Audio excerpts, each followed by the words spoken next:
All right. Let's now move on to the minimum wage. This is the guts of the show tonight. Minimum wage laws are pet projects of socialists. So Bernie Sanders likes to say, millions of American workers are working today for totally inadequate wages. We must ensure that no full-time worker lives in poverty. The current minimum wage law is starvation pay and must become a living wage. We must increase it to $15 an hour over the next several years. All right. Calm down, Bernie. First of all, you don't insure anything. I don't understand how he thinks he's going to ensure that no full-time worker lives in poverty. What's he going to do? What's he going to do? Wave a magic wand? I don't understand this. But here's the problem with the minimum wage. And everybody knows the problem with the minimum wage. It just makes the employers look for other ways not to pay them. And we've all heard the arguments. The social justice warrior argument that we just heard. We've got to pay a living wage, right? That's the big one. Someone's not paying their fair share, and somebody's not getting paid enough, and the evil employers, they're the ones who need to pay up because everyone deserves money. Now, that's the social justice warrior argument. And they're the ones who argue for rent subsidies, abolishing rent if you could, free college, free health care, all those types of arguments. Now, the other side of that argument is minimum wage laws basically destroy jobs. So if you got to pay everybody $15 and you have 30 workers, you say, all right, I'll pay them all 15. I'll up it from 14, but I'll get rid of 2, and I haven't done the math on that, but they'll figure out a number where their costs are an increase. So 2 people lose their jobs. That's not a good thing. And then the rest of the people get their $15 an hour. The other thing is it harms entry-level worker job opportunities. You've heard this argument before too. The employer is willing to pay somebody $8 or $9 to do very, very menial work. They're not going to pay him $15. They just won't bother. They're not going to hire him at all. Well, that just cuts you off. I've seen a picture, I think it was from the Mises Institute, somewhere where they have the ladder and they just pull the ladder up and the kid can't get onto the ladder because they've raised the minimum wage. And then, of course, there's the impact on consumers. If somehow the employer doesn't manage to avoid the ill impact on his or her business, then they just raise prices for consumers. So it really doesn't help anybody. And then there's the other argument people say is that, look, minimum wage jobs are not meant to be careers, although some people do spend a career in them. And if an employer wants to reward a worker in a job that's generally minimum wage, usually what they do is they start to pay them more if they think that there's some benefit to having somebody there who's been working there for 5 years, as opposed to hiring someone who doesn't know what they're doing. It's going to take a while to get up to speed. May not have, you don't know how loyal somebody's going to be when you hire them. So I would think somebody's working longer term minimum wage probably isn't getting, they should get more. But if they're not, Bernie Sanders is going to fix it. I don't think that's a good idea. But anyway, I have another reason. And this one is perhaps far more impactful on society than any of the ones I've just mentioned. Minimum wage laws, we said, are going to make employers start thinking about how are we going to avoid this hike, this cost on our business? How are we going to avoid that? Well, one of the things that everyone points to is, all right, well, we'll look at the things that we can automate. So, for example, fast food restaurants, yeah, it's nice to have a greeter, but if we got to pay them $15 an hour and to take the order, let's install kiosks, okay? Or maybe even if we have to pay the hamburger flipper $15 an hour, let's come up with a way where maybe we can have that done automatically. Well, people only look at what the employer's doing, but what does the employer have to do to make that happen? He has to buy technology. He has to buy a solution. He has to buy a kiosk, one that works with his system. And that system has to work with his accounting backend.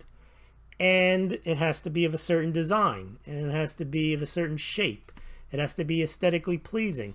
So all the work that goes into producing a simple kiosk requires a lot of intellectual capital at the highest level. This is not minimum wage jobs. You say, well, now you're creating jobs. Yes, you are.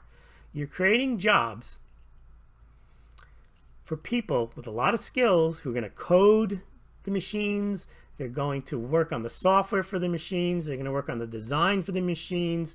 They're going to work on the delivery. They're going to do a lot of work to make these machines such that they can replace workers. But here's the problem with that. While that may solve the problem and say, see, minimum wage jobs don't work, there's a damage done to the world, the economy. What is it? You've misallocated technology and intellectual resources. There's a very limited labor pool of people who can actually code, design, and create these types of things. And the only reason they're creating them, there wasn't a need for them. There was not a need for a kiosk. The only reason there's a need for it is the government enacted a minimum wage law, or they increased the minimum wage, whatever it was, and they forced the employer to look for ways around the government action. The employer wasn't looking to install kiosks. He wasn't looking to fire Sally and Billy at the front. He was fine with them.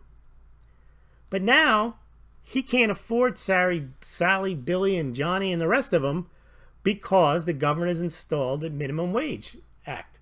Now the owner has to go and find a technology solution. And there's plenty of companies willing to provide that solution. But think about all those people who those technology companies hire. They say, well, that's better. Now we have people working, higher skilled workers, and that's good for the country. It is, but think of all the potential technological developments that could have been enhanced if people were actually working on what the free market wanted, not what the government forced the companies to do. So we don't know. Normally, technological needs arise. Innovation happens when there's a need, not because the government is the need.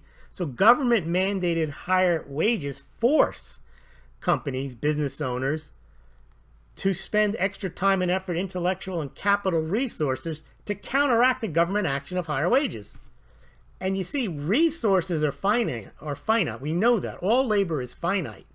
But technological resources are far more finite because the people that can do that kind of work have spent a lot of time and money in universities or just working on their own, learning coding, design, whatever it is. These are much more highly skilled workers, and essentially they're working hard to make sure that other hardworking people who aren't getting paid enough, so to speak, can't work anymore. So that's not really pushing the society forward. You're diverting those highly skilled people, those highly skilled design people, the highly skilled analysts, the highly skilled coders, technology workers for more profitable and potentially fruitful efforts. So they're basically innovating around government intervention.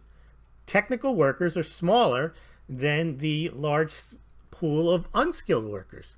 So the minimum wage laws actually have the impact of shrinking the pool of technology workers available to work on other efficiency enhancing projects, such as just improving the products or services to make them better, safer, healthy, cleaner, cheaper, whatever, more durable. But then these people are enlisted, instead of working on that, to solve the higher wage problem imposed not by the market, but by government. So minimum wage laws cause the larger pool of unemployed, unskilled workers to grow. And then you waste the efforts, somewhat, I think, of the higher skilled people working on trying to put the lower skilled people out of work. And I think that's, you can see where it's measurable, the immeasurable parts of what Bastiat and Henry Hazlitt talked about, what's seen and what's unseen. You have no idea what the people that are been diverted to work on kiosks, what they would have come up with if they weren't doing that. We don't know what invention, what work they might have been doing. Now you can calculate the layoffs in the restaurant industry caused by an increase in minimum wage, But you don't know what innovations are sacrificed because intellectual capital was spent creating things like customer ordering kiosks for the restaurant industry just to lower employee costs. So I think that is a very, very, very big diversion and a very negative that no one talks about in the minimum wage laws. And let me just see. Okay, streaming output is low, but I guess you're still hearing because you're commenting. Okay, now a lot of people say, yeah, but employers will always try to do that. Employers will always try to screw the worker. They'll always try to eliminate employees and associated costs. Well, guess what? We never saw kiosks until we started talking about and implementing minimum wage laws. Why? Because employers only think about labor costs when they think they can't make a profit because of them. They generally aren't looking. They're always looking to cut costs, that's for sure.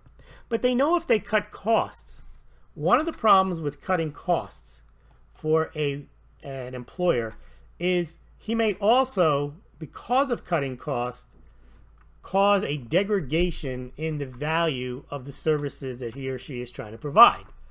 So they're not going to cut costs if it's going to hurt their business.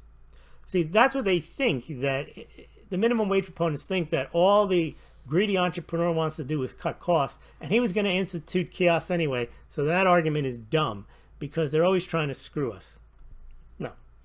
If the company is paying a market-driven wage, not a Bernie Sanders, gotta pay a living wage, and the business is profitable, there's less incentive to invest in a solution designed to eliminate employees. If the cost in doing so would involve capital investment that may not pay off and denigrate the service levels of the company that the company provides to its customers. So there's also less of an incentive for other companies to invest time, resources, financial, and intellectual capital to create these types of products like kiosks that are designed to eliminate employees to sell to other businesses, if the target market is coping adequately with the current market-driven labor costs. So if the employers are happy paying what they're happy, not happy, but they can get by paying $13 an hour. $15 an hour makes them start thinking about something else. Well, now you're going to have other companies saying, how do we solve that problem? But again, that problem is caused by government. So now people are going to work on problems that otherwise would not have existed. So that is an unintended consequence of government intervention in the labor market. So the government thrusts itself officiously into markets, and they inevitably create a market imbalance that requires market participants to spend additional resources to counteract them. So the government intervention is adding an unnecessary cost of doing business, and it also is not helping the people that it was designed to help. So it's supposed to help the people that were making lower than the minimum wage that they want them to have. Well, they're not going to get it because they're going to get fired. It's not really helping the company because now they got to invest capital resources to go out and find a company or build it themselves, these kiosks or whatever else they have to do to automate, which maybe they don't have the money for right now. Maybe they were planning on just expanding their business and adding 30 seats to their restaurant. Well, now they can't do that. So now they have to divert resources away from the most important goal of their business, which is serving their customers. Well, now they have to have this project. And this project is to figure out how not to have Sally, Johnny, and Barry at the front anymore. We got to come up with this kiosk. So when you force a company to expend resources in this fashion, not only are you wasting those highly skilled tech resources, you're not really giving your customers an associated improvement. Because most people, unless the people are bad, like if Sally, Barry, and Johnny are nasty when they take your order, well, then it is improvement to get rid of them. But in most places at a restaurant, if they are nice, they add to the overall ambiance of your restaurant. You have greeters and you have people who will take orders. And if you don't have them, and now you have these boxes blinking, there's no real improvement in your business. And society hasn't gained because those kiosks are there. There's no benefit in those kiosks, really. The tech workers could have worked on something else. Sally, Barry, and Johnny could still have their jobs. And the customer has a degraded experience. He has to hit buttons, and maybe he hits the button wrong, and then somebody has to come out and fix it for him. So, in effect, at best, companies faced with this mandated higher wage, and they can jump through the hoops by retooling their business with new automated technology, but they got to pay a lot of money for it. They can fire some workers, and if they're lucky, they come out on the other side and they provide exactly the same products. They didn't invest in product development or improve recipes, whatever they could have done to make their business better. All they're trying to do is work around this minimum wage law. So in the best case scenario, there's no net gain to the economy or society. And actually, we know there's probably a net loss, as workers may have lost their jobs. And now, what happens when a employee loses their job? I guess they are a loser in that sense. They lose their job. The government ends up paying unemployment benefits to the fired workers. So how is anyone better off? Now, the taxpayer has to subsidize the government to pay the insurance for the laid off worker who doesn't want to be laid off, so that tech workers can work on machines so they can provide a, at best, equal service to the customers. And the employer has a capital expense that he wasn't counting on because he had to either finance these machines or he had to dig into his pocket and pay 50, 80, 100, whatever they cost for the machines. And meanwhile, tech workers are working on stuff that's probably not that exciting. How to do a billing system through a kiosk and do all the software and a design. Who wants to design those machines? They could be designing something else. So the technology resource and workers are deployed to maintain the status quo so companies can stay in business, and by definition, those employees' technology resources were not utilized elsewhere. And the resources and efforts